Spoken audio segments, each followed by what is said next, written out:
Good morning, good afternoon, and good evening. Hello! How are we all on this sunny day in a little village or little town a few miles away from Amsterdam? Is it sunny out there, is it? Yes, it is, yeah. We're lucky. We're covered in rain, aren't we, over here, Simon? I don't know if the storms have hit you up there. Yeah, all grey skies up here. It's very windy, but that was the curry I had last night. Hey!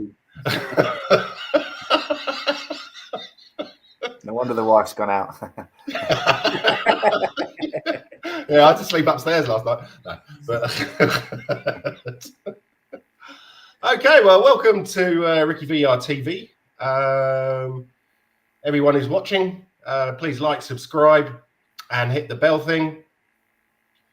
Just so you can know when we're on. We're usually on the same time every week, but you never know. Sometimes we do special features.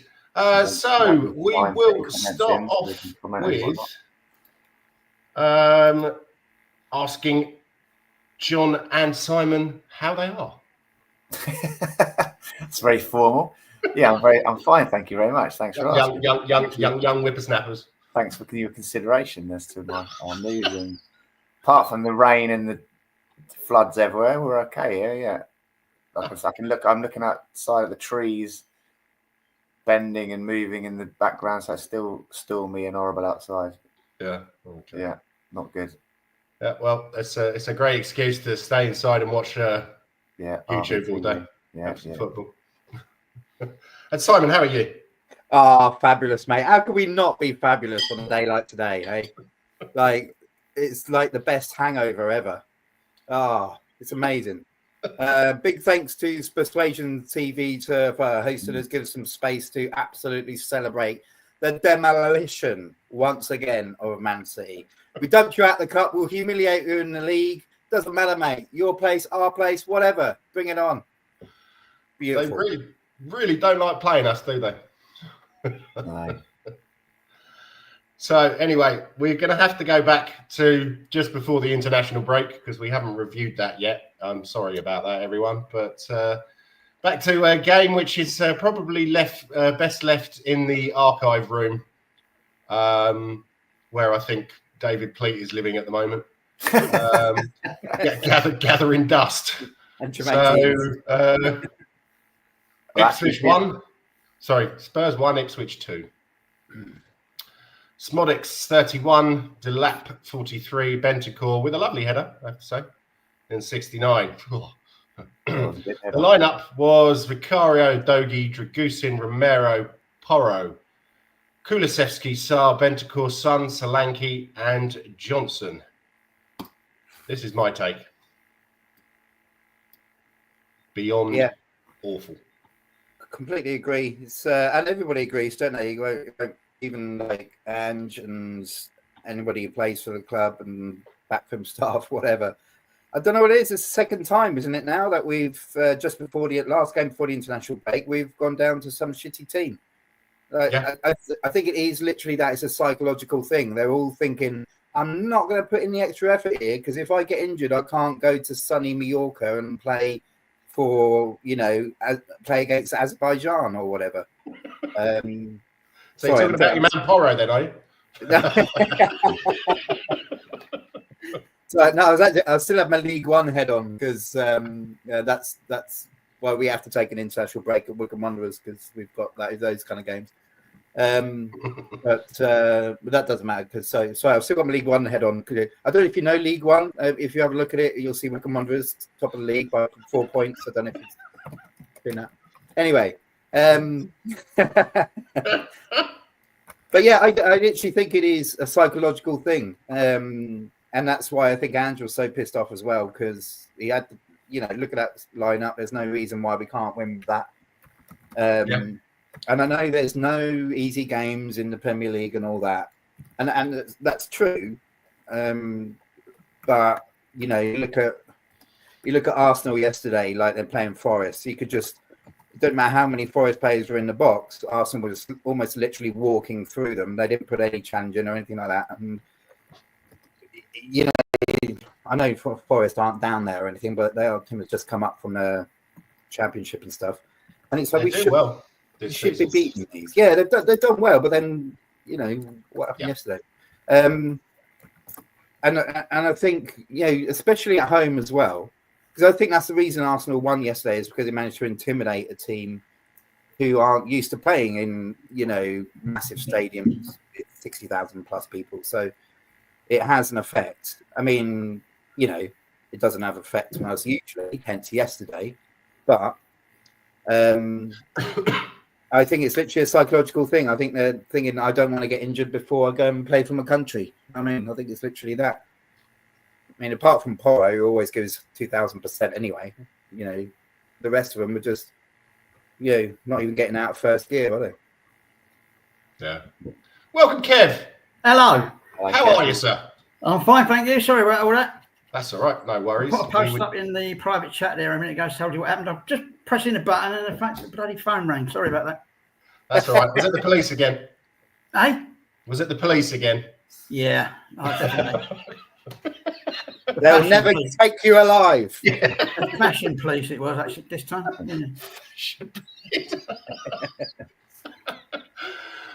So, we were just discussing that debacle 2 weeks ago. Oh, I'm glad I missed that. That had me a proper hump for days. Oh, jeez.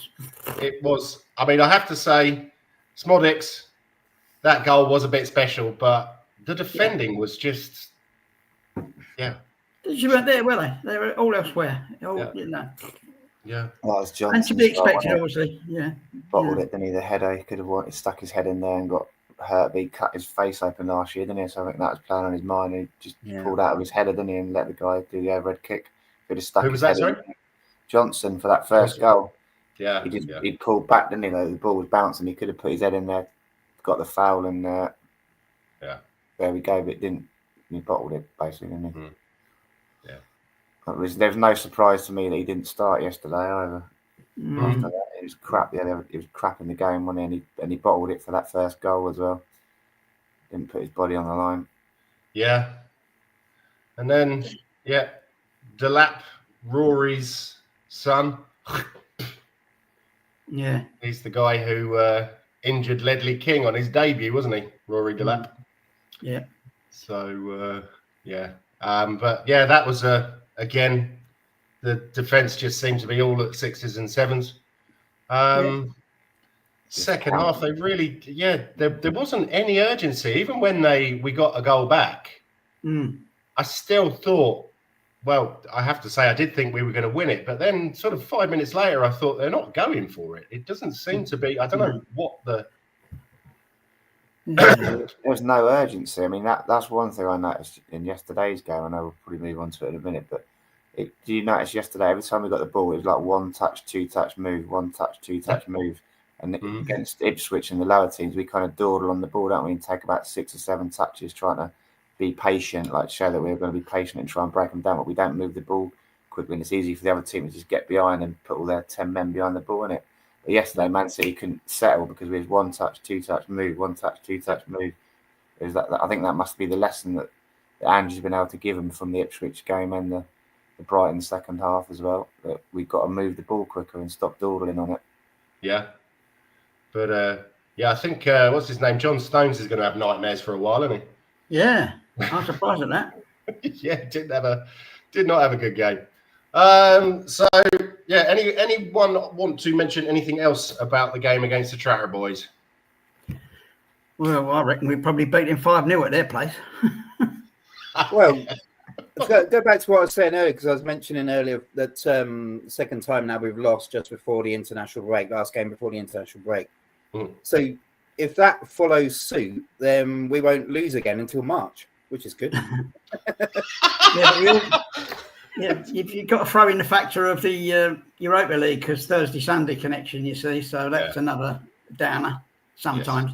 Yes. I think apart from the fact that there was 9 changes, weren't there, Kev? So you'd think they should have been fresher. The 9 that didn't start on the Thursday come back in, be fresher mentally, but they just looked a bit leggy and not with it, did they? So there's an argument there for playing your players all the time, isn't it? Because it keeps them match sharp and dealing with that. I think if we had more players fit on the bench, he would have made changes earlier, because I mean our first change was in the 66th minute. and you could see that the first half it just wasn't working. And if there was better quality on the bench, there's not a lot there, is there? He would have made some changes at half time. Because looking at the bench, what are you going to do? Maybe Spence can add a little bit of attacking flair. Bergvall and Lancashire, youngsters, is it a good idea to throw them in an atmosphere like that? So he didn't really have a lot of choice. But I suppose, he could have put Basuma and Maddison on a bit earlier.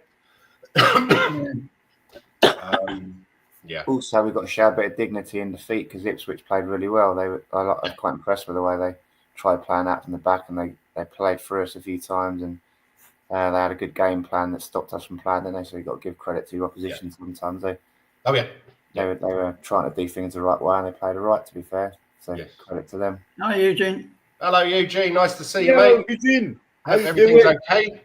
If you've got time, please pop on. The link is in the Messenger app. I can post it up here if you want as well. I'm contractually obligated to say that as well, Jens, because my auntie and all my nephews up that way all support Ipswich. So today I have to congratulate begrudgingly. Right, okay.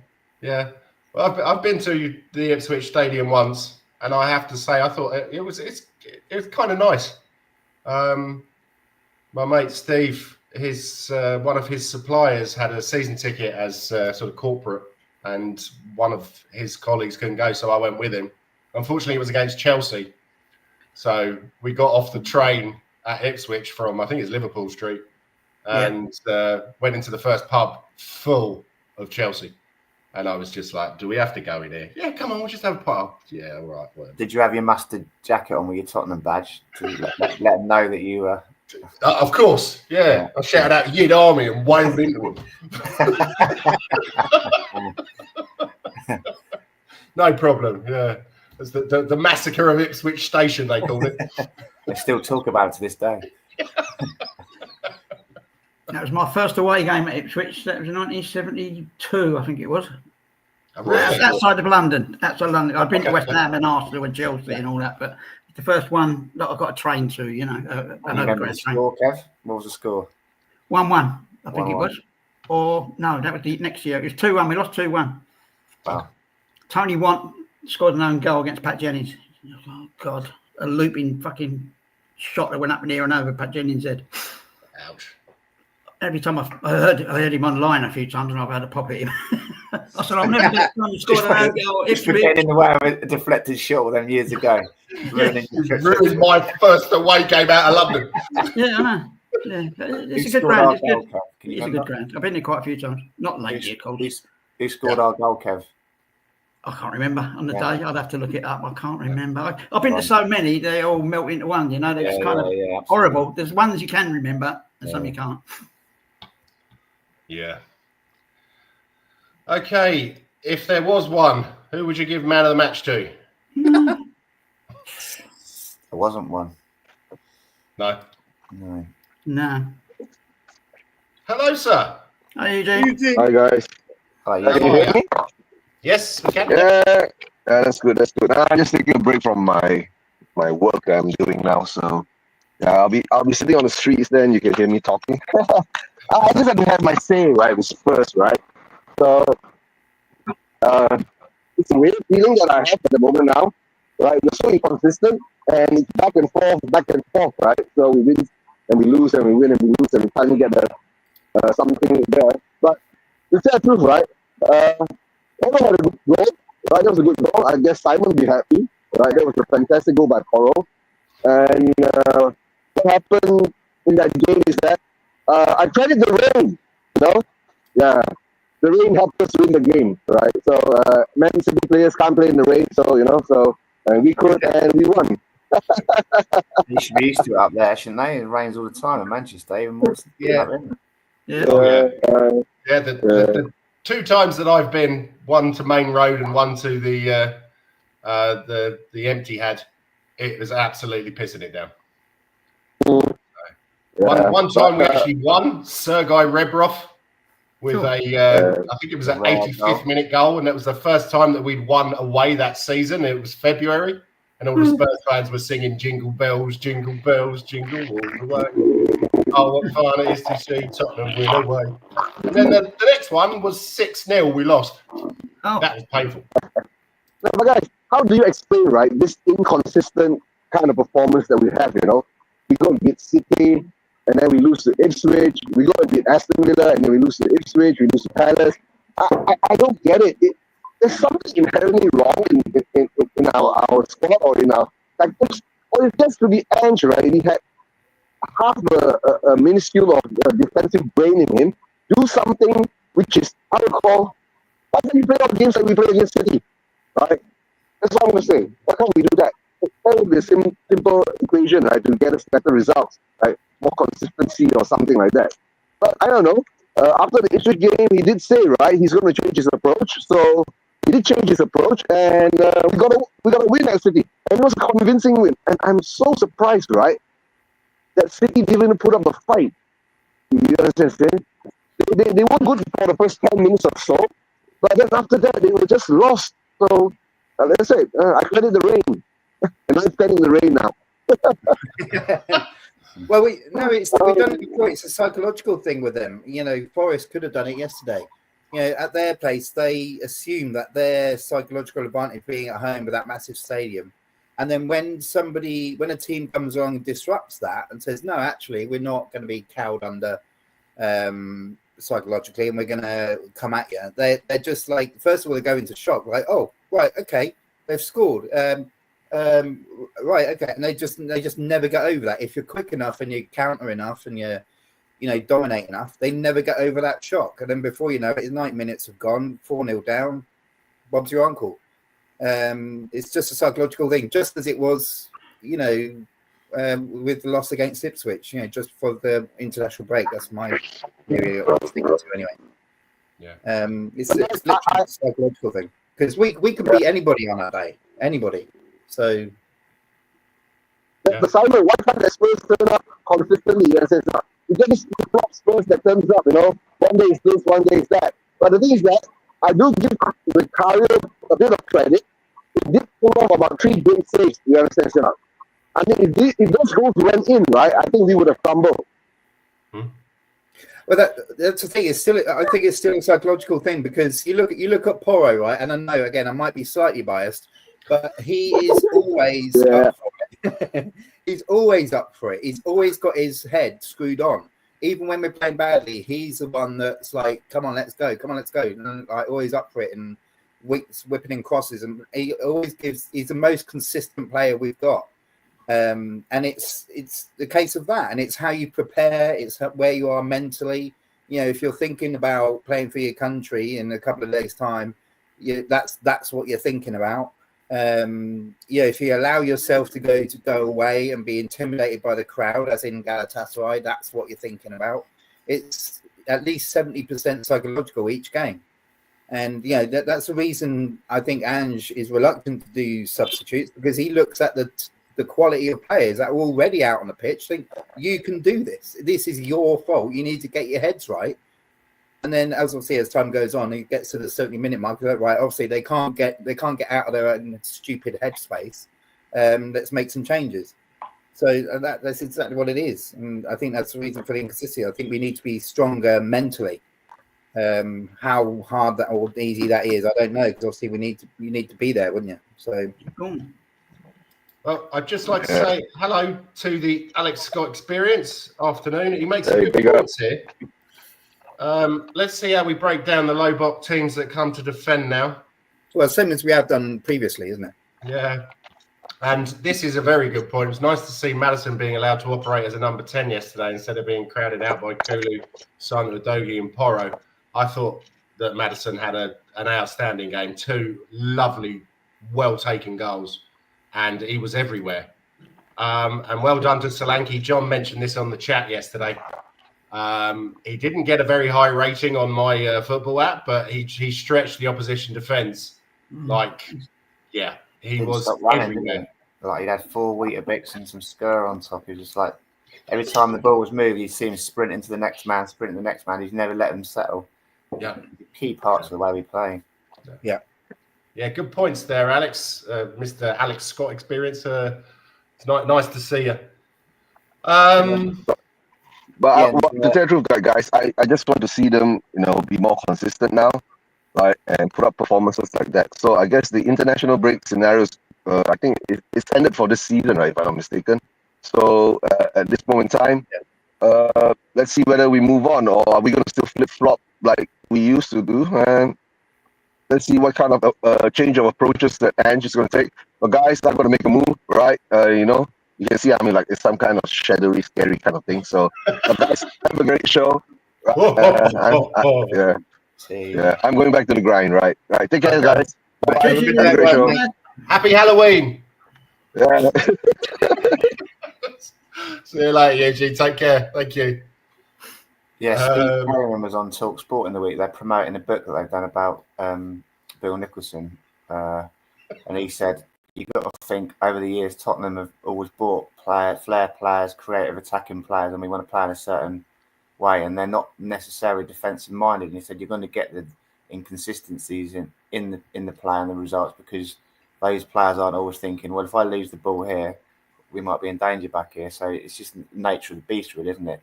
You can't have your cake and eat it. If we like attacking football and creative flair players, they're not always going to be the most consistent. They're going to have off days and stuff like that. That's the way he put it down to. He said you need your some people need to push the piano, don't you? You need your players that play the piano. You need the players that are going to push the piano out to the front of the stage for them, like Steve Perryman was. People that are going to go out there and win the ball. And we don't always like players like that. He said, like you think back to your Wilson Palacioses and people like that. Sometimes you need to get a player in there that's just going to stick his foot in and give people and give it to the flair players. Yeah, and we don't always support these. So the crowd don't always like those kind of players. They'd rather have Bentancur in there or Hoddle in there, wouldn't they? They're just going to ping passes and. Well, it's like Ginola, isn't it? Like you look at Ginola, like he was a bums off seats player.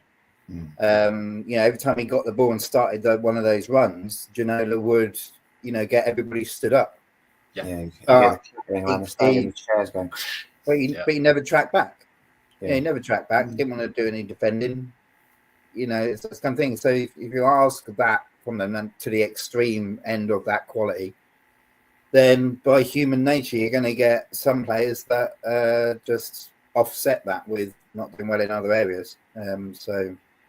But the ideal is to build a team of players that have the consistency, like you're saying, of Hoddle or somebody like that, or Porro. Where you've got an almost perfect performance week in, week out. And at the very least, want to win. And that's the key thing. It's wanting to win, and that shows in your playing. Well, that's what Postecoglou has said all along, that he wants people with the right attitude, not just the right, the right skill set. And I have to say that I do find that there seems to be a few of them out there who I'm not sure they have the attitude that Postecoglou thought they have. No. Obviously, Porro is one of the best examples that he wants to go out and win. I reckon you'd pay $5 in his garden and he'd still be like scything you down and complaining to the non-existent referee if you breathed on him. And so he gives it 100% all the time. But some of them in there, I thought Basuma had a great game yesterday and Sarr, but Basuma's been really hot and cold. I think Sarr, he is another one who will give his 100% all the time, but he had a few problems with the injury and the African nation, so I'm not going to dig him out. But Basuma just, I don't know. And now Romero coming out with all of this. I know it's paper talk. I don't know if he really said it, but it does. Yeah. Let's assume he hasn't said it if it's paper talk. Let's also, whilst we're on the subject, say congratulations for the birth of his lovely child last week. So, and that's the other key thing as well.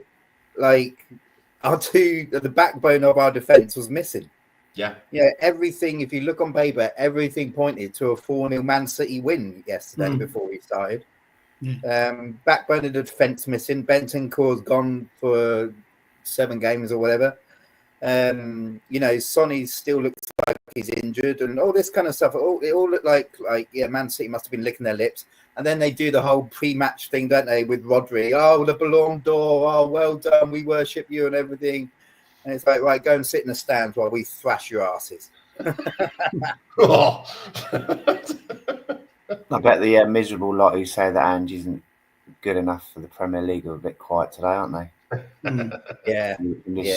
Stupid ideas. You can't play that way in the Premier League. He's naive. He's not good enough. I bet they're very quiet today, aren't they? Yeah. I have to say I'm still not convinced by the guy. No. Because of the inconsistency. But yeah, but the inconsistency is not down to him.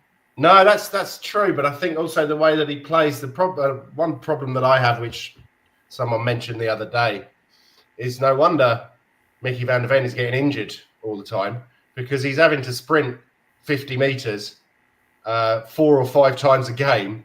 And it's taxing on your body if you're playing 2 games a week, and the speed that he goes at as well. You don't see Usain Bolt running. That's more a Levy issue, because we were trying to buy a left-sided centre back and he wouldn't give him the funds to buy to give him some cover, to give him a rest in the European games, and we've had to play him. They've got a doggy again yesterday, little niggle at the end there, and he can't have a rest in the week because we've got no one. No. Yeah. Jed Spence was back, wasn't he? But he's not in the squad. Not in the Europe team, yeah. So, but the Alex Scott experience. We drew with Everton, Leicester, got beaten by Palace and Ipswich, then we thumped Man City 4-0. Only possible at Spurs. That is, we wouldn't want to get bored, would we? No, it's not only possible at Spurs. Loads of teams do exactly the same thing. You look at Forest. They're capable of beating anybody. It looks like they're way up there in the league. And then if you saw their performance yesterday at Arsenal, it didn't have to be Arsenal. It could have been anyone. They would have lost to anybody. So there is inconsistency all over the pitch. You look at Brighton. They just don't know what's going to happen with them. They're exactly the same. It's the nature of the Premier League. It's because it's been, wound up to its nth degree in terms of, performance and everything. And there's so much pressure on it. And that's what happens. Everybody's the same. It's a league level sport, isn't it? All the teams are good in the Premier League. They're not in the Premier League by chance, are they? They're not just got lucky and won a lottery ticket to be there. They're all good players, and the lower teams need to they sort of tend to focus on their fitness, don't they, and their stamina if they can't compete at skill level. So they're all going to be fit teams that are going to work their asses off and try and press and harry you and stuff. So there is no easy games. I know it's a cliche, but it's elite level sport, isn't it? Yeah, exactly. Yeah. But congratulations to Malachy Hardy as well, who was on the bench for the first time, 16 years old. That really does kind of show that we are down to the bare bones, even though, you could say that it's a good experience for the kid, but if we maybe had a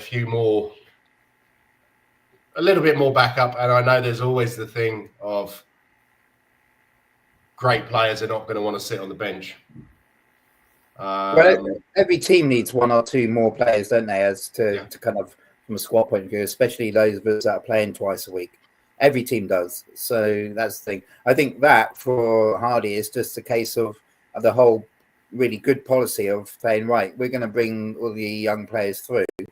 Part of that is getting them used to the atmosphere and being at the game and having that in their brain as I could be on that pitch in any minute now. And that's it's getting them ready mentally. Literally, we had no defenders on the bench yesterday. Obviously, Jed Spence can play right and left back, and Archie Gray can cover centre back. That's about the only. He's a makeshift centre back of that, and so we'd have had any injuries at the back yesterday. Would have been buggered, wouldn't we? Really would have had to have been Hardy, because he can play midfield, but he's been playing as a central defender this year for the under-18s. I guess that's why he was drafted in to cover that. There's our 1 or 2, isn't it? 1 or 2 players that we need. Ideally, we'd like to buy, same as everybody else. Ideally, we'd get 1 or 2 defenders, or 1 defender and 1 defensive midfielder, that kind of thing. So it is what it is. Everybody's the same boat, really. But The Alex Scott experience, Brighton a joint third on 22 points, having won 6, drawn 4 and only lost 2. Good team. Playing well. We've always got Timo Wonder. Oh, don't let Eugene hear you say that. To rely on, and he made Walker look like he was running in treacle last night. That was a cracking bit of play by him for the last goal. Kev, you're quite quiet. I'm just thinking. I'm taking in all the stuff he's saying, but I'm thinking these games are coming hard and fast now, you know, and it's a squad thing, isn't it? Because we've got Roma, and then we got next week, I can't remember, Fulham, and then we got a game midweek on the Thursday following week, a PL game, and then we're playing Chelsea on the Sunday. It's like it's bang, bang, bang, you know. And so there's going to be a lot of rotation needed, or people dragging. Yeah. You know, the worst thing about that, Kev, is we're going to have to try and remember all these games when we do these shows, and like they'll merge into one. Then it's like, I can't remember that one or that one, or what happened in that one. And that's why I'm saving everything for when I have grandkids. It's called prep. Watch the highlights before you come on. Do we do that? I do. No, actually, I do it the day before, but yeah. Consummate pro. So I make notes and everything, mate. He's got a whiteboard in the background. Yeah. Let me just take you through my PowerPoint. If you'd all like to get ready for the PowerPoint presentation, thank you. I've got ChatGPT here. Like Kev, it told me who scored the goal when he went to Ipswich as well. By the way, Martin Peters. All right, yeah, figured that out. There was an own goal from John Pratt. It said, was that right? Tony Want, I thought it was. Swear it was. Let's have a look. ChatGPT is not the most reliable of things. No, if they think it's John Pratt scored an own goal. So there's it must have been all year before then. Yeah. I swear it was. So the Alex Scott experience says Richarlison, Odeberg are long-term injuries, I think, but Romero and VDV should be back soon. It was nice to see Ange finally notice that Spence was on the bench last night. Well, he brought him on before, so yeah. Yeah. I'm wondering, did Udogie pull a muscle? He started to limp badly, if anyone knows.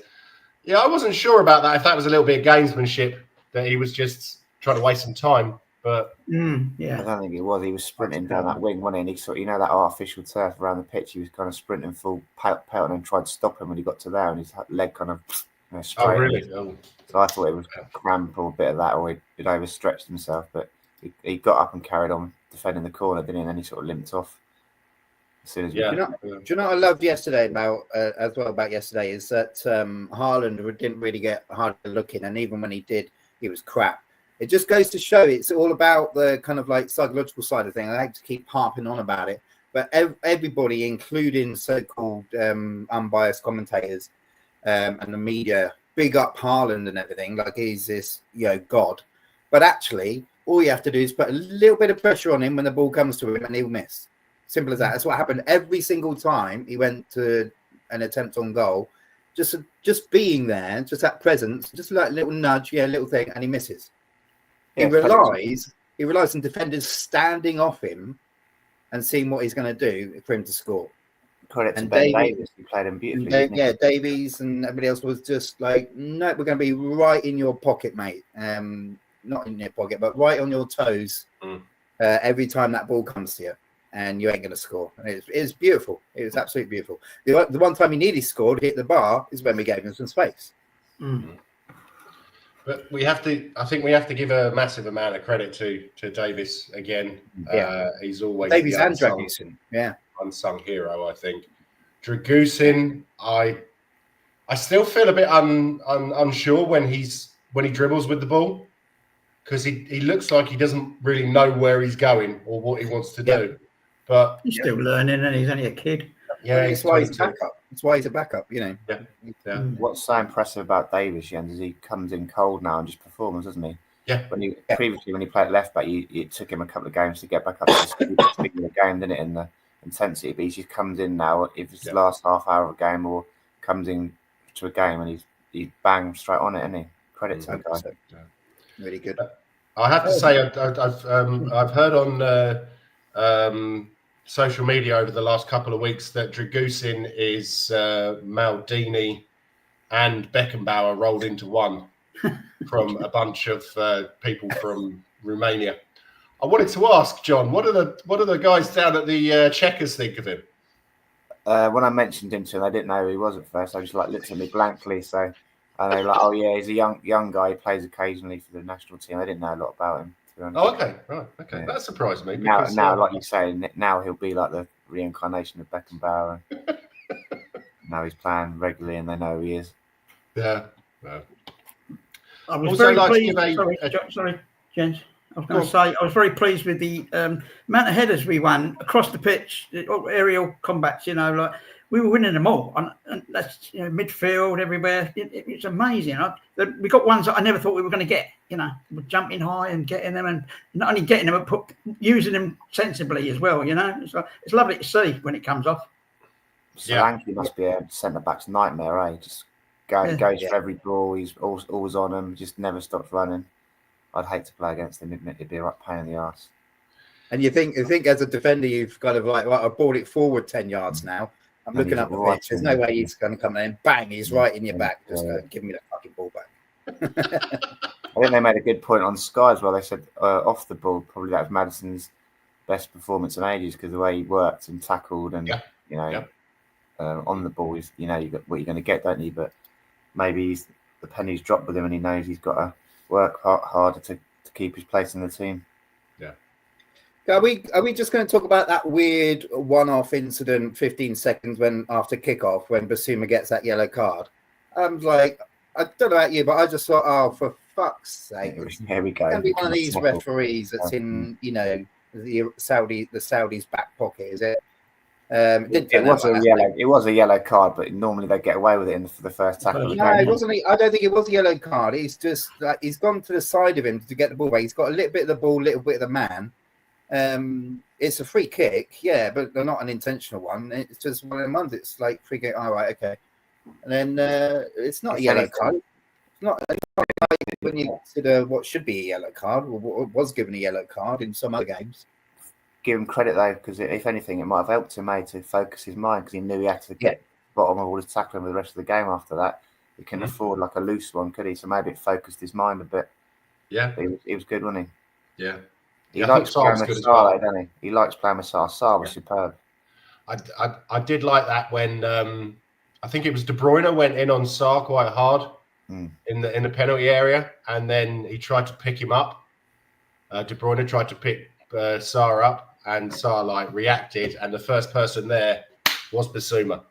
Yeah, straight in, pushing him away. And I think that's good to see that they have that kind of camaraderie. That he's one of my mates. I'm going to back him up.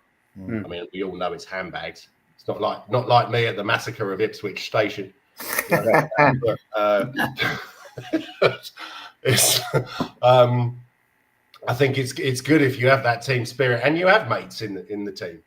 Yes. I was seeing the other day a video with Ben Davies and Sonny. I didn't realise that they're best mates. And all the interviews that Son does, who's your best mate at Tottenham? Oh, it's Ben Davies. I've never noticed that before. Sonny's the best man at his wedding, wasn't he? Yeah, that's right. Oh, was he? Godfather to his son as well, I think. Okay. And he said at that forum the other day, I don't know who's the greatest ever Tottenham player, and he said Ben Davies. I completely agree with him. Yeah.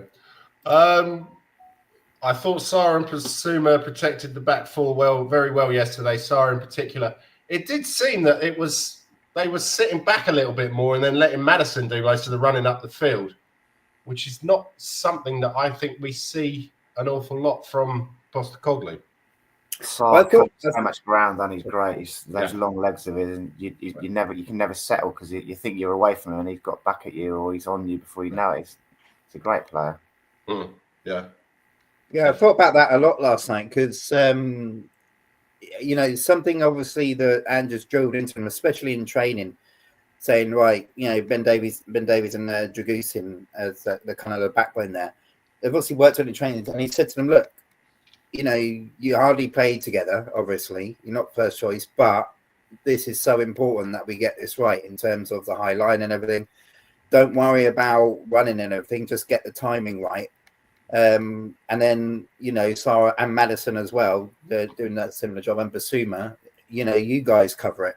And Yeah, I noticed the prime example. I think it was bang on half an hour mark, 30-minute mark, when they kept trying to kind of get their flow going again, Man City, and they put this through ball, which is a lovely through ball, and put them 1-on-1 with a goal. What they hadn't realised is that almost to the very millisecond, Dragusin and Ben Davies had stopped just past the halfway line, and there was two of them 7 yards offside. But they didn't even realise, they didn't even see it. They were just, Ben Davies and Dragusin just looking at each other, waiting for the ball to come back, saying, "It's our free kick, mate. You were offside 10 minutes ago." It's brilliant. It was just, they were so tight, like they've been playing, like they were first choice and been playing together all season, which is obviously not the case, which is even more impressive. I think I've got a different man of match, which we'll probably get to later. But if you could give a collective man of the match, it would be for them two. I thought they were bloody brilliant. You got to think in training those two must play together quite a lot, because Romero and Van der Ven they'll be working on their pairing, wouldn't they? So yes, Davis and Dragusin must be the other sort of the reserve team when they do 10v10s and stuff. And you got to think that those guys are going to be facing Son, Solanke, the team every day in training, trying to shut them out. And then probably Van der Ven and Romero are probably facing Brian Hill, and it's a lot of crack players, aren't they? So probably good practice for Davis and Dragusin. They'll be playing against our first choice strikers all the time. Yeah, because Dragusin is less confident playing with Romero, isn't he? So in the past, I think congratulations to Brian Hill. Didn't he score the other day for the Spanish national team? Yeah, Mad, isn't it? The quality of De Bruyne was immediate, though. He makes such a difference for City as he makes them sit. Yeah, but he's getting old now, isn't he? So he's not Kevin the teenager anymore. I didn't see much difference at all. He's a great player, and I said to my brother-in-law, like maybe about a year ago, I said, "What's the equivalent for women of men watching De Bruyne when he's on full, pomp and flow, when he's playing so beautifully? You watch a game of football and you watch De Bruyne play football, and blokes just go, "Oh, that's fucking beautiful to watch." Yeah. They're trying to say, what's the women's equivalent of that? If they got anything in their life which they can enjoy, the beauty of, like watching Kevin De Bruyne play football. We're trying to put our heads together to find out. Jimmy shoes. Yeah. What beautiful shoes that are. I have no clue. Yeah. Teams like Man City force us out of the high line into a deeper defensive position, which I think really suits us. But as I will say again, we lack quality to break down low box. Ever since I've been supporting Tottenham, the low block has always been a problem for us. I think it is if it's done right, even by let's say less talented players, it is very difficult to beat. It's not a Tottenham issue, is it? If you've got 10 players behind the ball, any team, it's more difficult to score, isn't it? If they've got 10 defenders as opposed to 3 defenders. We don't lack the quality to break it down at all. We've got players that are specialists in doing that, in Kulusevski and Sarr. So you saw it yesterday where he's getting right to the byline and breaking that up and going. But equally, we have, especially last season and earlier this season, we do what Eugene likes to call the horseshoe thing, just passing it all the way back and all the way back and all the way back, and trying to break it down. So we can do it. It's just whether we choose to do it and if those players are fit and available. Legs 11. Right, okay. What do we reckon then, chaps? Man of the match. I reckon Maddison was given it by the PL and match of the day, but as far as I'm concerned, it was Kulusevski. Sorry. agree with Kev, yeah. We said in the group, didn't we, Kev? 10 out of 10 again. He was just brilliant when everything he did was spot on. Strong, dribbling with the ball, creativity, getting stuck in, the ground he covered. Yeah. Great talent, right. Solanke, I'd say Maddison and Solanke had 9s as well, to be fair. Yeah. And Sarr as well, to be fair. I'd give Sarr an 8 or a 9. Yeah. Davis was brilliant. He was immense. He's getting better and better, that boy. Yeah. Son did all right until he went off, didn't he? He sort of had that moment where the ball kind of caught under his feet before he got taken off. He ran the ball out of play. So I suppose we don't need to ask you then, Simon. Do you know what? I think Every week I watch Porro play, right, and I think I can't love this man any more than I do right now. And then the next week, game happens, and I think he's just gone to another level. You look at him, right? He was just superb, right? The second goal was down to him, scaring the crap out of what was it? Who gave the ball away to us? Madison picked it up, and then he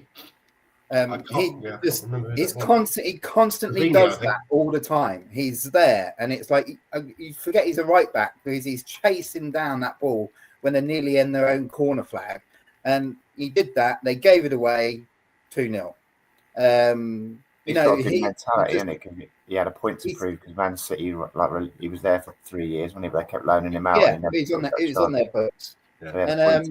And and you look at that block when obviously when it comes late in the game, everybody's thinking. I don't know if you thought it yourselves, but thinking how nice would it be to get a clean sheet out of this away from home at Man City. Do you know who else thinks that? Porro, who's on the line booting the ball away on 60 minutes. Porro. You see the celebration he did as well when he booted that ball away and it looked like a certain goal. Just incredible. And he even when I don't know if you remember, Porro did that header back to Vicario, and it looked like, oh, is that going to make it to the penalty area and all that? Everybody kind of makes mistakes, and that wasn't really a mistake as such because obviously Vicario got there in time and everything. And but do you know what he did? Even though he thought if this is a mistake, I'm going to be the one making up for it. He was already behind covering Vicario in case they went past Vicario and he didn't make it.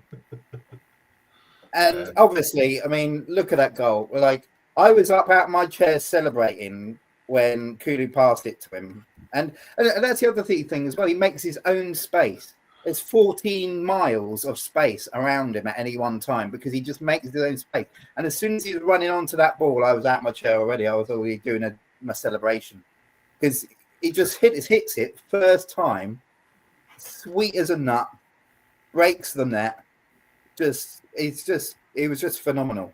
He's got a lovely shot on him, and he just inspires everybody else. Do you know what I mean? Like everybody else has to come up to the adrenaline level and the psychological level of Porro, and they did last night, which is why we won. So, sorry, did I go on too long now? That's all right, no worries. I don't know if I was clear. I think Pedro Porro. I'm not sure I made that clear on it. Just to clarify, who was it? Who are you going for? Are you sure? I can't quite hear you, mate. God's number 23. That's I'm giving it to Madison on his 28th birthday. He's taking a lot of shit whilst being played out of position. I have to say that I'm going to go with that as well because I've given him quite a lot of shit because I don't think he's been particularly good since he got injured last season. Yesterday... Well, we should give it to him out of guilt. No, it's not guilt. I thought he would... He doesn't like the Swedes either, Simon. You've got to balance that up as well. Those two, and me being a massive xenophobe, I could never give it to fucking Kulusevski, could I? He's got no hope, has he? But no, Madison, those two goals, the both touches, the second especially for him to dink it over the goalkeeper, I thought that was... Yeah. Do you know that was cool. That was amazing because that first touch, because of the space it's dropped into, what a ball from Kulusevski. Yeah. But that is such a tight window, isn't it? You've got a defender behind you, one coming in, and the goalkeeper. That first touch is so important, isn't it? And so many players cock it up, and they just don't score. But that was the perfect first touch. And then it was a shinner. Not only that, he brings it down. Like you can see, he purposely brings it down. But yes. Not only that, he's got microseconds to sort his feet out because it's quite under him, isn't it? It's almost like too much under him. He sorts his feet out just in time to dink it over him. Brilliant. Absolutely brilliant. But, John, I have to say, Kulusevski definitely came a close second. And I said that to the wife, and you can ask her. I said, God, he's playing really well tonight. And she was like, are you feeling all right? Before the match, I actually turned around and said, these two can't play together. This is going to be a disaster today. And, What was the celebration about? Do we know? Well, Or Mario they're sitting down on Kart. the bus, Mario yeah. Kart. Was it? Right. Yeah. That's what I thought. Yeah. Mario Kart. They play Mario Kart on the They bus. have got far too much time on their hands. Yeah. Well, they apparently do it on away trips, don't they? Yeah, that's what That's they said. They do it in practice, training, everything a lot. Yeah. Bring back the golden days when I used to play Uno. Remember Sissoko Can't had see. the WWF belt for Uno championships. John, this is one for you because you always give him a shitload of credit. People don't give Solanke enough credit for the amount of pressing he does as he takes defenders with him, which opens up space for Maddison to put. Oh, we do. Yeah, great player. I noticed it. Who was that West Ham idiot that was on Talksport that we said about? Dean Ashton. God, unbelievable. When we beat Man City in the League Cup, I said to the guys, I don't know if you watched Alex Scott Experience, that I turned the radio on. I thought there would be buzzing, lots of positive, and Dean Ashton was going on about how there'd been another blank for Solanke. And I was like, he worked his arse off in that game to create chances and space for the team, and that's the first thing Dean Ashton was picking on, that Solanke got another game without a goal and the pressure's gone. Well, it's said by people who haven't watched the game, isn't it? You know, you'd think he'd have some kind of idea. He was an international. He played for England a few times, and he was a Premier League striker. But you think he would appreciate the fact that a striker's working that hard for the team, you know. But that's Dean Ashton. I have to say I wanted us to sign him at one point because he was really good, but he got injured when he was 28, 29 or something. Didn't he got injured on England duty, and he's never the same again. When he got. Oh really? Okay. Yeah. Oh well. Yeah. Well, it's Talksport, isn't it? They're there for people to call in for 20 quid a minute or whatever. Get the bites, don't they? In the clickbait. Yeah. I think the key to last night starts with the foundation, with Davis communicating with Dragusin and Vicario, constantly keeping them organised for the most part. Yeah. Maddison's on track for his normal 10 goals, 10 assists for a season. He's already got 5 goals and 3 assists now in 12. That's pretty good. I didn't know that. Davis was key to making our defence click. Sarah Porro offered that get up and go. Maddison was allowed to operate, and Solanke and Kulu helped stretch the opposition defence to create spaces. Yeah.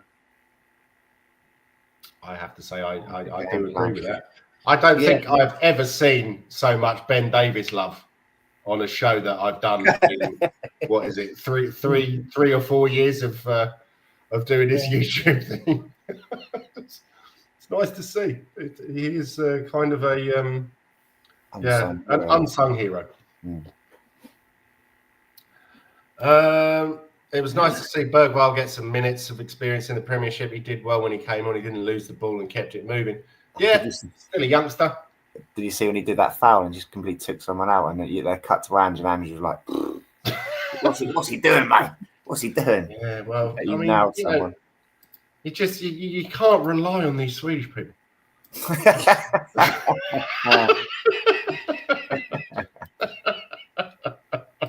Looks like you can. Yeah. Did Ulrike Johnson stay on one of your properties in London once and blow you off? I wish. But I do have a story of one of the places that I used to work in, Chelsea. We had hang on. Before you do that, are we allowed to say? Are you likely to get libelled here? No. Well, I hope not. The Danish I don't think it's not really that derogatory. But you can't just say no. I hope not. We'll be the judge of that after the story. Yeah, exactly. And don't forget, this is Spurs Wasian TV. Eugene. Eugene's not controlling his guest spell. No, I worked in a service departments block in Chelsea, and we had a big 3-bedroom apartment which was rented out to John Obi Mikel and 2 other players at Chelsea. And the manager before me, who came back to work at another property afterwards, said that they were just an absolute nightmare. They drop like McDonald's half-drunk milkshakes in the laundry basket and stuff like that. It was, they in the end, they had to contact the person who rented the flat to them and said, "I'm sorry, you're going to need to pay for extra cleaning because even we only clean once a week.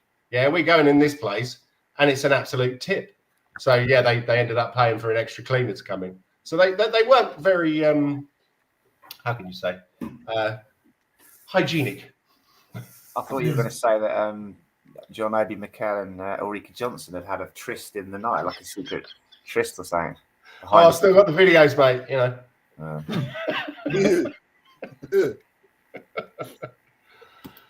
Well, the problem with Romero and VDV is that they don't communicate very well. But Davis showed the way last night. Is that true? No, you not communicate very well. No, I think the Alex Scott experience just seems to just grab sound bites from all over the place that sound right, and then just stick them in here. I think. Graduation TV straight from Eugene's bunker. Yeah, I think that's where I'm going now. If I get a libel. Yeah. I was going to tell a funny story about Eureka Johnson, but I don't want Spurs Waging and Eugene to get shut down, so I better not say it. Yeah, let's save that one for after. I think the difference is with Jens' story, I can't see Obi Miguel actually saying that that's not true or that's slanderous or anything. So I think, John, yours might be different. So maybe regular viewers to RVTV and Shelfside Spurs might know the Eureka Johnson story already, but I've probably told it before. But I'll keep it for backstage. I'm not sure I can remember that, but sorry to everybody watching this. Ian Devil basically ringing her up in the middle of the night. Involved who? Not Ian Devil ringing her up, pretending to be a former Premier League footballer, stroke talk sport presenter. Yeah. Cool, Bennett. Okay. Teased you in. Eugene needs to stop buying his mics from the Euro discount. Yeah, I've got no a bit comment. crackly, Eugene. It was a bit crackly. Okay, so after that wonderful result, we are on to the next game, which is Spurs versus Roma. Yeah. It's funny you got that photo there, actually, because do you know what I was thinking? Moura would probably fit really well into the team now. I think Andrew would like him. Because who is that there? That's Royal. That's Doherty. Is it Kane or Doherty? It's like Lamella, doesn't it? On the. Oh yeah, it'd be Lamella someone's got his arm around him trying to hold him back. Yeah, hold him back. Yeah. And Moura's just like, "Tu madre de put." Oh, sorry, something like that. No different to all the other accents you do. Don't worry about it. Xenophobia. I don't know what you're talking about. Lovely. There's a 17 then. What was that? Do we say? What was It looks like Lamella, but he didn't wear 17, did he? That was something that Gavin Stacey, mate. It wasn't. I think it's Lamella, Kev. Yeah, it looks like it, doesn't it? Did he wear 17 ever? Was it 11? Could have done. No, yeah, maybe 11. Yeah, he wore 11, didn't he? It looks split at the top, that's all. Anyway, let me have a look. Because when did we play them for this one? This was more years ago. God, I can't 6 remember. years ago. No, we haven't had Emerson Royal that long, have we? No. That's predicted lineup, is it? Mm-hmm. Yes, yeah. So what do we think about that? Talk amongst yourselves. I'll try and find out who this. We ain't got a lot of choice but to play Gray, Werner, Bergwall, and the like, have we, with the injuries? If a doggy did limp off, it'd be interesting to see. We ain't got much choice. Well, we've got Bentancur, so that's cool. Yeah. We'll go in there. Oh, can he play in Europe? Yeah. Oh, okay. I didn't know that. Sorry, that's why. Yeah, I think I thought he was completely. I think him instead of Bergwall, and that's a solid midfield there, isn't it? I think he'll play him instead of Basuma, Simon, because we can't afford to Basuma to get injured, can we, without Bentancur in the Premier League game? So he'll have to rest Basuma, I'm sure. Just so we've got a DM in the Premier League team. Yeah, but Adogi does a similar job. Yeah, so Lamella was number 11. I was. From you can see him like he'd been one kicking off as well. He used to play for Rome as well. I'm surprised he's kicking off against them. He'd kick off in an empty rim though, wouldn't he? Exactly. He could have a fight with an empty paper bag, that bloke. So it's. You reckon Archie Gray's going to be in there, do you? Mm-hmm. Definitely. I just don't see who else is going to play. I think he might have to play left back. He's going to want rest Porro, isn't he? Why? Porro is immortal and will never die. So he's proven he's not rested him before. I think only time rested him. I think isn't it right that Bentancur can play? Yes. Yeah. Yeah. If selected. Yeah, I think Gray will play left back without an injury to a doggy at the end there, and then Porro will have to play again, won't he? And then won't get him a rest. It depends how the game goes, but yeah, I think in terms of injuries and stuff, you want to pull them off at 60 minutes if we're 2-0 up. Because that's why Son got substituted on yesterday, wasn't it? Because of they call it managing his minutes. Yeah. Okay. Yeah. There used to be a phrase attributed to Theo Walcott, which could be used for Brennan Johnson. I think he's a sprinter in boots, isn't he? No, he's just a sprinter in boots. He's got nothing about him as a player. He's just quick and athletic. He's got no discernible. I guess Adama Traore. Yeah, sprinter in boots. You reckon? I still think. I'm not sure I agree with that, but I think he doesn't give you a lot, does he? Apart from on the counter attack, really, I don't think he gives you a lot in the game. I think Sonny might get a start. To be honest with you, give him an hour. Yeah, get an hour out of him. Yeah, sorry, I apologise. I didn't swap the. I think Werner will Johnson play over. Yeah, I think you're right. I think Werner will play because should have been, but it should have been Solanke up top and Johnson on the right. I thought you were doing a tactical masterpiece there, just like. Well, you never know. I think I have been known to shout at players on a Sunday league pitch at Westwood Park, and I think Kulu's a dead cert just because he's on fire at the minute. Not as successful as you, John, but No. Notice he's dropped the Swede. He's put one in there, I suppose, in the bird. Yeah, we expect that from the xenophobe. Yeah. No, but to be honest, again, it's about resting him because Kulusevski probably covered the most amount of ground yesterday. Him, Maddison, and Porro. And Solanke. And that's why. And Solanke, that's true as well. Yeah. Well, I don't fucking know. This is what I wanted to say yesterday. Is I know nothing about football anymore. I thought we were going to get absolutely tanked yesterday. And can we have a Manuel impression? Sorry? Can we have a Manuel impression? I know nothing. I know nothing. Who is orderly men? You are big heady orangutan. Oh no, sorry, better not say that. It's not politically correct. I mean, we don't really play a 4-3-3, do we? I mean, yeah. I mean, I see Porro starting in instead of Gray just because we need that start. We need a really good start, don't we? Just take control of it, and that especially down the right. I don't see Archie Gray is good, but he tends to wander towards the middle, beat a couple of players, and then kind of like his end product's not so great. Whereas Porro's more direct and he's the best crosser of the ball we've got. He can create a goal opportunity for Solanke or whoever in seconds. Whereas Gray likes to kind of do the intricate stuff, doesn't he? So. Have you got the Roma team, Jens? What do they do? Yes. Sorry? Have you got any idea of the predicted Roma lineup? I can have a look. Now that out there for us. And see if they've got a fast left winger or something that Porro might have to deal with. Porro can deal with anything. I know he can. I don't want to wear him out, though. That's the thing, Simon. If he's got a quick He doesn't get worn out. When have you ever seen him worn out? He could play tomorrow. And Thursday. Talk amongst yourselves because I'm just trying to see if I find the last Roma lineup. Who's there now? Any former? They're 12th in their league at the moment. I'm just looking. Really? Ranieri's apparently taken over them again in the week. Fired their manager or something. Ranieri's taken over.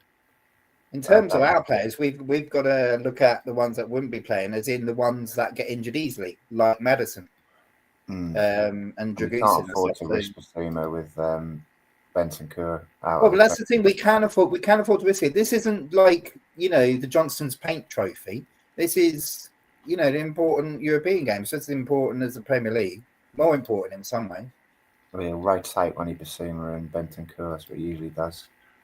So this was. Oh, you probably can't see Yeah, that. yeah, I can see that. Just about. What have we got here? Let me see if I can make it a bit larger. Dybala was a sub against. Yeah, that's how we got here. Who's their manager? Ndika is one of their That's players. for this week, Simon. Yeah. Claudio Ranieri again. Same to you, Kev, but who's their manager? Don't know any of them. That's a very good the only ones question. I know is Hermoso, Ndika. And El Shawari. Yeah. Simon, they've got the poor man's Kone in the midfield. Look, I thought that said Ed Sheeran then. No, Ranieri is their manager. yeah, Yeah, to go over. Right. There's only one King Kone. exactly. Yeah, they've got the poor man's Kone in midfield. there. Hummels. Is it Matt Hummels? Is he play for him? Hummels, does he play? I don't know. Yeah. I don't think he was on the. I was a sub last game. Yeah. Okay. Wow. Yeah, I ain't got many players you recognise. I thought that Saul bloke, he was meant. I'm pretty sure we were linked with him a few seasons ago, unless that's quite a common name. Could this be their Ryan Mason moment though? Because the other managers got sacked and the assistants in charge for one game, so he's given like a load of youngsters a run out, and it's not normally their normal team. Maybe, who knows? Yeah. Yeah. Well, yeah, we shall certainly see. Was that last night with Ranieri, or was that their last game last weekend before the old international? I'm not sure, but they're playing Napoli in about Right. 4 hours. Yeah. Might be worth a watch, actually. Yeah, I was just thinking that. Yeah. Okay, let's catch up with some of the comments. Graham Bergvale just need time to be able to adapt to the lack of time you get on the ball in the Premiership. Pace very fast. They are learning, aren't they? That when you get on, you just got to be on it straight away. You know. Yeah. But yeah, because in the Switch League, with Bergvale, didn't we? Saw with Bergvale with that brilliant run. So yeah. Okay then, what do we reckon? Roma, Yeah. a win. A spanking win. 2-0, I reckon. 2-0. Okay. 3-1. Porro, and Porro. He's going to score two goals that are so good they're worth 2 goals each. Is Lancashire suspended after that sending off in the previous game? So God knows what backup we'll have striker. Yeah, I believe so. Yeah, so Solanke might have to play. Who else can we play up front? Werner or Son, I suppose, can play up front, can't they? Yeah. Johnson as well. He played up front for Forest, I seem to remember. Roll me one Kenobi. Nice to see you, mate. Like, subscribe. I don't think I've ever seen you before. So, get in the comments. Say what you want to say, son. Let's not forget Johnson when he first came to us. He was brilliant on kind of where Bergvale or Son was usually. He's really good at that close quarters in a penalty area kind of stuff. So that might be what we do. Uli was our striker, wasn't he, in pre-season as well? He can play up there. Yeah, he likes playing up there as a strong lad up top. When is VDV back? Early December, they reckon. But that's more or less now. Let's just bring him back. What's the worst that could happen? He gets injured for the rest of the season. Which would be a fucking been here before, haven't we? Been before. I think that's what they're doing with Son as well. They're like, let's not do the usual out for 16 months kind of shit. Yeah, very true. Okay, so John, you went for 3-1. Simon went for 2-0. Kev, 4-1. 4-1. Okay. I'm not sure who's going to score, but because I'm not sure the line-out. You know what I mean? So, Jens, what are you going for? I think I'm gonna continue with my semi-positive last few games, and I'm gonna go for a 3-1. Hey, Vicario with a hat trick. Will he play, or will they put Forster in? Our hero in Forster. Yeah. He did all right the last game, didn't he? So I reckon he'll probably play. To be honest, did all right. Yeah. Right. So, depends if Anges will risk playing his strongest team against Roma as he played 4 teenagers against Galatasaray and we got spanked. I wouldn't say we got spanked. We probably should have drawn that game in the end. Yeah. They were all over us, but they were so wasteful that, you know, if we had got a draw, it wouldn't have surprised me. I mean, it would have gone down as a great comeback. So, yeah, but roll me one, Kenobi. Good day, mate. Yeah, good to see you. I can see Levy telling Ange to play a weakened team against Rome as the Premier League takes. Yeah, well, that's okay, right. And can we just all now grow up a bit and get used to the fact that we've got somebody else called Langer that would do that kind of thing if they would do that kind of thing, which they wouldn't. Levy's nowhere near Ange when it comes to this kind of thing. So come on, let's get with it. Roma have been on a rotten form. You should rinse them easy. Oh, well, thank you very much, Ron. We won Kenobi. So that's jinx that then. So I'm not even going to bother watching the match now. So yeah, all the Celtic fans have been saying you should batter Rangers. They're not very good at the moment or whatever as well. Galatasaray should have scored at least 8 goals that night. I was so embarrassed. Yeah, we didn't play that well, but in the end, you have to admit, we probably could have got a draw out of it. Yeah. It's different perspectives, It's different perspective. Like you look at Haaland's missed chances yesterday. It's probably 3 or 4. So maybe they should have got 3 or 4 goals, and we were lucky not that he didn't score. No, we weren't lucky. We did enough to put him off. That he missed them. Same as them. You know, they didn't score those goals because they missed them. Simple as that. You know. Give us a lot of confidence that Man City win, I'm sure. Yes. Yeah. I mean, good God. Can you imagine being any one of that Spurs team right now, even sat on the bench, even Bergvall or whatever, you just feel invincible, don't you? I mean, it's like, this is what Porro feels all the time, obviously, but all the other players will feel the same as him now. Just like, if you're beating Man City at their place, clean sheet, technically a thrashing, I think 4-0 is a benchmark for thrashing, isn't it? Or is it 3-0? Yeah. Well, I think 3-0 can be called a thrashing if you absolutely overrun it. Yeah, but 3-0 is never safe with Tottenham, is it? Let's face it. No, that's and do you know what the good thing is? I wish this had happened earlier in the season, like 3rd week or 4th week or something, because now Ange, I almost guarantee you, Ange will be saying to them, right, see what you did there? Now you've got no excuses. No excuses for being off the boil, not performing to the best so you can be. So you perform half as good as that, obviously, against the likes of Crystal Palace or Ipswich, then we win. Simple as that. We win comfortably. You'd hope the penny would drop. You'd hope the penny would drop the fact that we beat Man City because we worked so hard. That's the key indicator to take out the game, that we worked so hard. You've got to outwork your opposition, and we've got to outwork every opposition we come up against in the future if we want to earn the right to play like that. Yeah, and then communication as well, yeah. Too much information there. Okay. So what did you predict, Jens? Sorry? Well, you predicted 3-1, didn't you? 3-1, yep. Rodney, you plonker. Talking about Rodrigo Bentancur. What are your thoughts on this? Sorry. I think it's kind of weird, isn't it? Because it's a bizarre thing to say, and I can't really get the context, can't find the context of it, which you'd always take into account the context and the conversation that surrounds it. But basically, anybody who's racist deserves to be punished, obviously. I agree with Andrew. I think 7 games is a bit harsh, because what you're doing there, you're not punishing the player, you're punishing the team, aren't you? And it's got nothing to do with the team. Also, I think it's a genuine mistake. I don't think he is racist. I don't often say that about people who make racist remarks. But when you consider that's normally the kind of thing you say off the record against someone from another team, not someone from your own team. And obviously, you say that against someone from the other team, it's intentional. It's to wind them up, or it's for that intended purpose.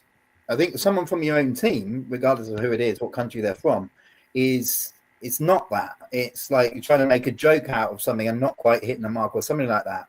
Again, context is important. but it's a stupid mistake. And the good thing is, he's come out straight away, spoke to Son straight away. They're good mates. You know what I mean? Like, he's forgiven him straight away, and it's nobody, especially Son, wanted a whole brouhaha out of it or anything like that. It's just right. He's made a mistake. Let's move on.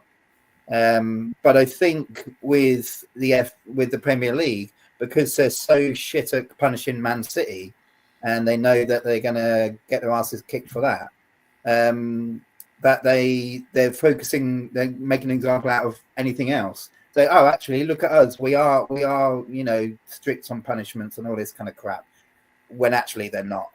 So, what's the word for that? Projection, I think, is it? Something like that.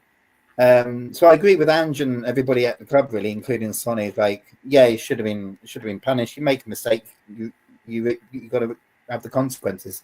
So yeah, £100,000 fine, go on a training course, but punishing the whole team as a collectively for an individual mistake, which is, I don't think is right. But it's a 7. As I understand, it's a three prongs as to why we've appealed it. Number one, the context of it.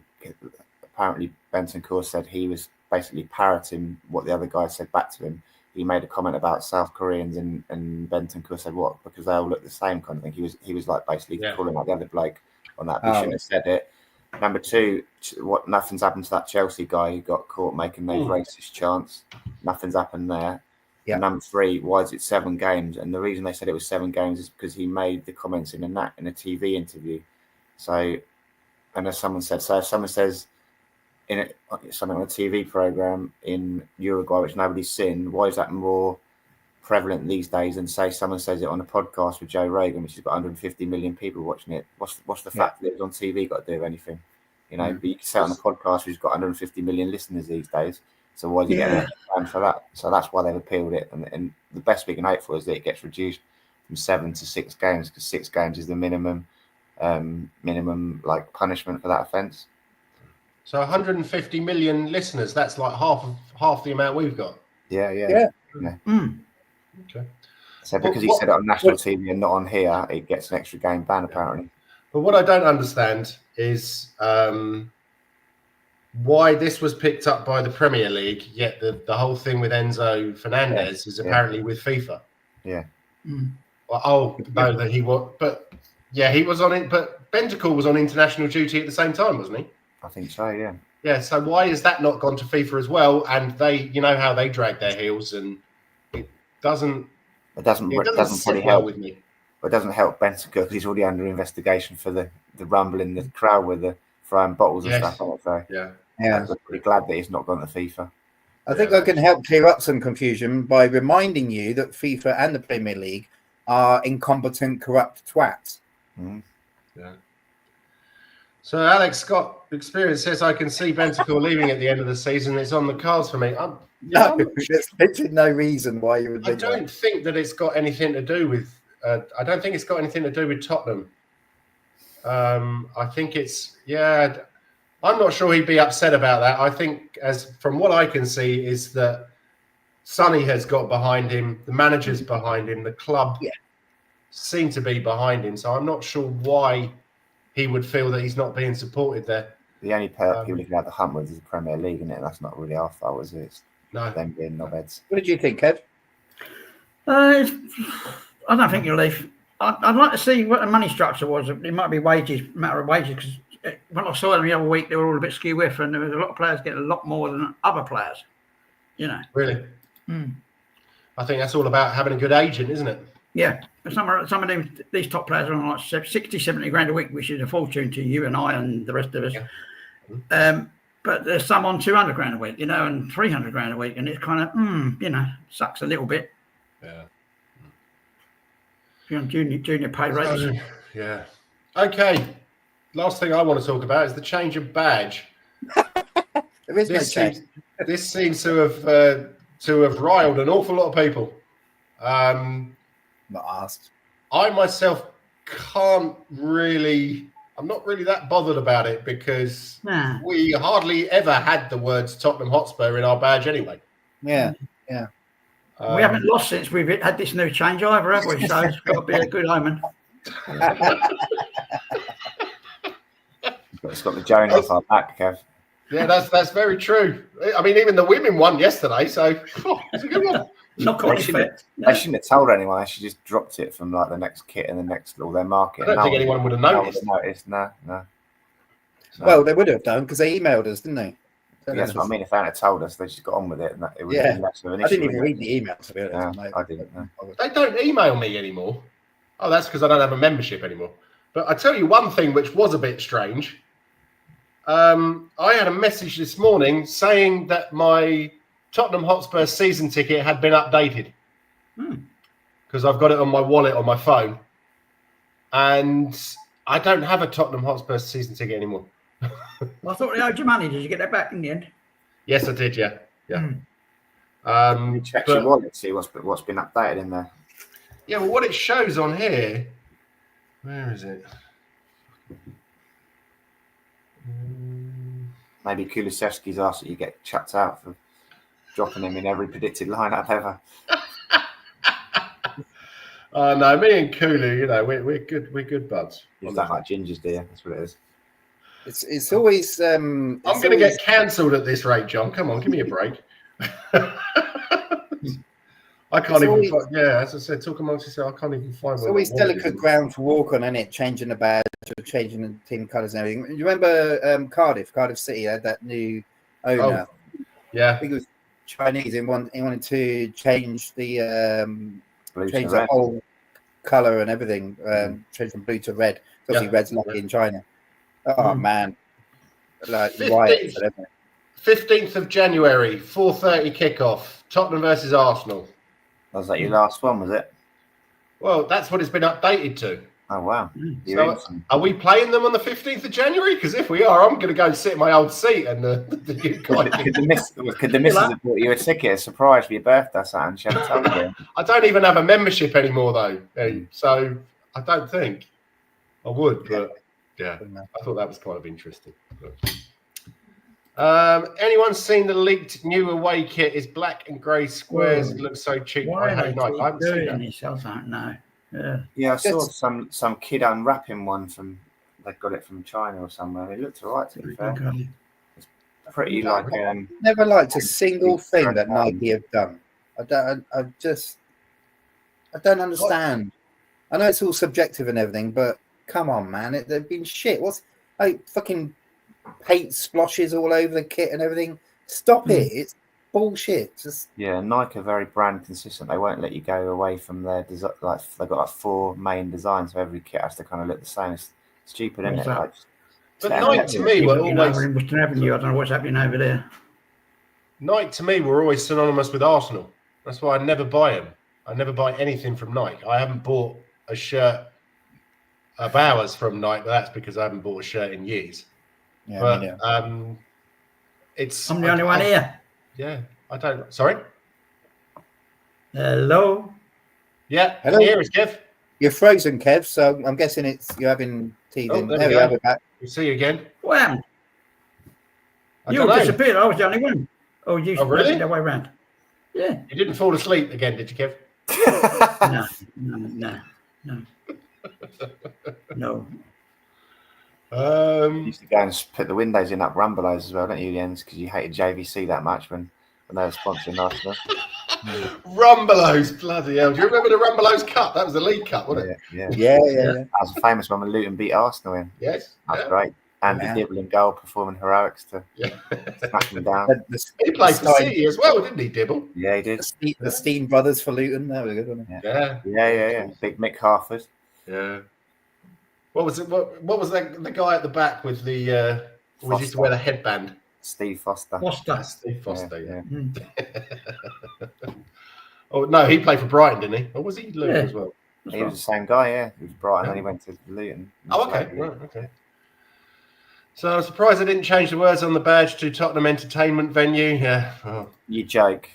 But I sent Brian Daigle a picture. There's on the underground. There's a big, these big billboards they do now, and there's an advert for Tottenham, and it's got the go-kart rink on it, the Skywalk, and NFL. It doesn't even mention the football club. It's like the Tottenham Hotspur Stadium. No mention of the football, like NFL, go-kart, and Skywalk. But what is all that stuff about? I saw something painted on the wall saying "Shine on, you Spurs." I don't. Yeah. Shine Is that on. like "Shine on, Harvey Moon"?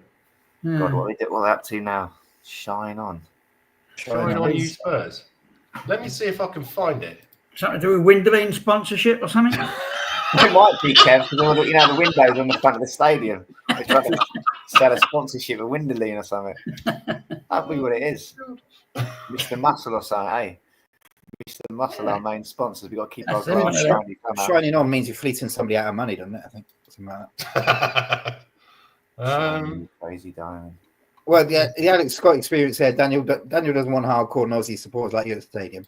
Yeah, well, basically, he doesn't want hardcore noisy supporters. You're absolutely right. Doesn't want old people. Doesn't want disabled people. Just people in man buns and money. Leave me out of this. He's coming for you, John. He's coming for you. Yeah, he's coming for me. He's coming for me. John, is that your door? Is that your door? He wants tourists, doesn't he? There we go. Shine on, you Spurs. Shine on, Spurs. What's the H? Is that an old? That's one of our old logos, isn't it? Why Shine is the U not in italics? Which bit? The U. Why is that not in point. italics? Ooh, Oh, for fuck's sake! They can't do anything right. Shine on with a 50 watt bulb as well. You got to save money, energy shake. It's well. No unnecessary lighting. Don't forget, why did you leave the light? It looks like Piccadilly Circus in here. There'll be some nonsense behind it, won't there? Some nonsense decision behind the scenes. Shine on you Spurs. Yeah. But do you know what the good thing is? Right, I honestly don't care about that kind of thing. Daniel can do what he wants. If he wants to make money and that keeps the club going, that's great. Good luck to him. He's a businessman. You expect that. The only concern is obviously how it affects the football. And the good thing is he's stepped away from the football side of things and got other people to do what he used to do, which is good. I'm not giving him any credit here, but I'm just be like, it doesn't really matter. It doesn't really matter. Like, do what you frigging want. And yeah, that's basically it. No, the whole decisions around the elderly senior citizens discount and disabled people is absolutely disgusting. And if you're going to keep your nose out of it, keep your fucking nose out of it. Don't make decisions like that. We all know you're a twat. If you're going to step away from it and concentrating on your little go-karting and stuff, go and fuck off and do it. Don't get involved in what people come into the stadium. But I don't think this is the problem. I don't think he has stepped away from it because he's still the one who has to sign off on the deal. So he's still the one who's paying the money. And so if someone comes in, if Langer comes in and says, I've got this player, I want him for 55 million, and then you'll be like, oh no, there's a guy who plays at Dulwich Hamlet who apparently is up and coming. He's only 45, and we could buy him for a tenner. Yeah, are you ready for this? I've got the official answer. Tottenham Hotspur slogan "Shine on you Spurs" was recently launched as part of a broader effort to revitalise the club's image and spirit, particularly in light of their recent successes and ambitions for the future. The phrase, which has a positive, forward-looking tone, is meant to inspire optimism and unity among fans and players alike.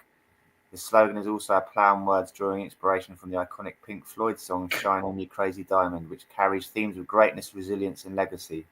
By adopting this phrase, Spurs are likely positioning themselves as a club that is not just chasing immediate success, but also aiming for a lasting impact in most domestic and international competitions.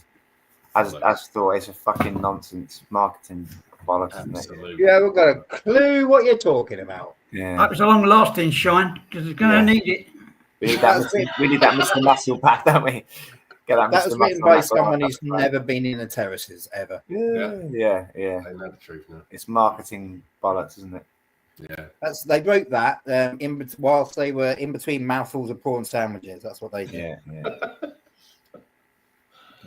Okay then, guys. Let's wrap it up. Anyone got any other business? Any plugs? No. No, I don't. So nothing coming up, is there? Just blowing the game and then Fulham next week. Are we at home or away against Fulham? No. Home. Yeah. Oh yeah. Then away at Bournemouth, then home at Chelsea. Okay. Oh. Good. It should good opportunity for us to kind of go a few places up in the league, innit? And then That is terrible. I'm sorry, that's terrible. Big Al, I'll be furious. I'll knock you out.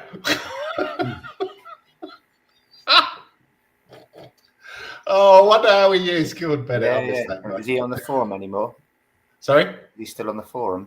I don't think he is. No. No. Have you seen Lighty64 on Spurs Community recently? No. Kev? Not at all. No. Okay. He occasionally posts on Facebook. Oh, really? good. Okay. No, I think he blocked me years ago on Facebook, so Yeah. that's fine. And Very Twitter. wise man, very wise Anything man. else? Because I'm blocked as well, I should clarify. Oh, really? Yeah, well, what can you say? Okay then, guys. Well, it's been a pleasure. Thank you very much. Hour and a half. No problem. Highly amusing. Sorry? No, not me. Sorry, did you say something about Fulham, Simon? Sorry. No, sorry, I said no problem. Which Yeah, is, well, I'm getting old. My hearing's going as well. So, yeah. Well, Fulham would be no problem as well. Yeah. you reckon? Snap. Famous last name. Okay then, guys. Thank you very much for joining. Alex Scott Experience and Eugene, obviously. Roll Me One Kenobi as well. It's been a pleasure, and hopefully we'll see you all again next week. Come on, you Spurs. Yeah. And Levy.